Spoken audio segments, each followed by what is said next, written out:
On one of the Danish islands, where old thingstones, the seats of justice of our forefathers, still stand in the cornfields and huge trees rise in the forests of beech, there lies a little town whose low houses are covered with red tiles.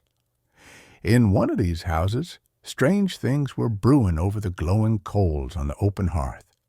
There was a boiling going on in glasses, and a mixing and distilling, while herbs were being cut up and pounded in mortars. An elderly man looked after it all. "One must only do the right thing," he said. "Yes, the right, the correct thing. One must find out the truth concerning every created particle, and keep to that." In the room with the good housewife sat her 2 sons.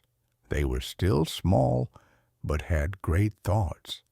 Their mother, too, had always spoken to them of right and justice, and exhorted them to keep to the truth, which she said was the countenance of the Lord in this world. The elder of the boys looked roguish and enterprising.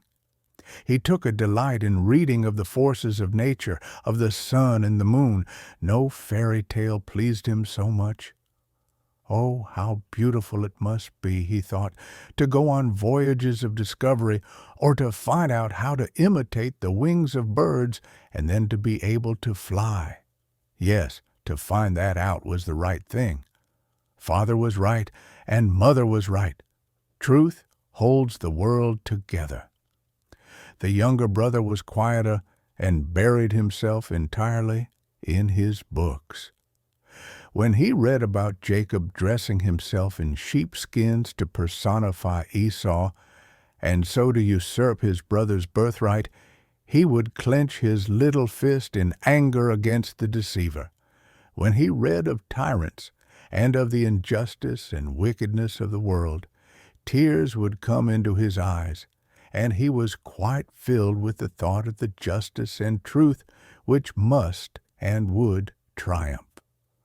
One evening he was lying in bed, but the curtains were not yet drawn close, and the light streamed in upon him. He had taken his book into bed with him, for he wanted to finish reading the story of Solon. His thoughts lifted and carried him away a wonderful distance. It seemed to him as if the bed had become a ship flying along under full sail. Was he dreaming, or what was happening?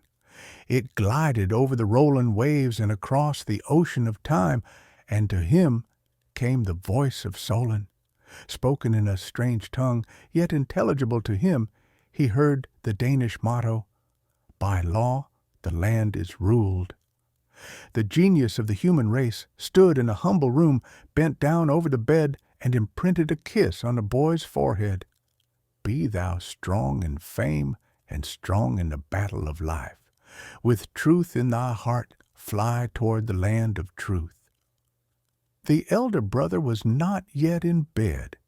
He was standing at the window, looking out at the mist which rose from the meadows. They were not elves dancing out there, as their old nurse had told him. He knew better. They were vapors which were warmer than the air, and that is why they rose.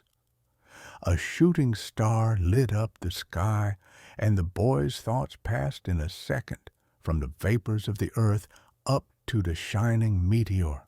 The stars gleamed in the heavens, and it seemed as if long golden threads hung down from them to the earth.